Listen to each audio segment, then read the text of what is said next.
Assalomu alaykum aziz kuzatuvchilar. Toshkent Kazan Nabreji Chile. Dijikamuz yo'nalishlari bo'yicha bizda qonuniy reyslar amalga oshirilmoqda. Haftada 3 kun seshanba, juma, shanba kunlar.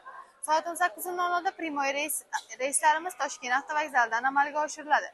Bundan tashqari Toshkent, Moskva, Chepaksa, Nijniy Novgorod yo'nalishlari bo'yicha ham bizda qonuniy reyslar dushanba, seshanba, payshanba, juma kunlari soat 18:00 da Moskva shahrining Kotelnik metrosigacha siz yetib olishingiz mumkin. Ekrandagi ishonchli raqamlarga qo'ng'iroq qilib, savollaringizga batafsilroq ma'lumot olsangiz bo'ladi yoki joylaringizni bron qilib qo'ysangiz ham bo'ladi. Bizning avtobusimizda siz uchun yaratilgan barcha shart-sharoitlar, qulayliklar mavjud bo'lib, ikkita monitor, ikkita kuler, zaryadchik moslamalari, qishin yozda ishlaydigan konditsionerlar, undan tashqari siz o'zingiz bilan 50 kilodan 60 kilogacha yuk olsangiz bo'ladi. Sharoitlarimiz komfort avtobuslar.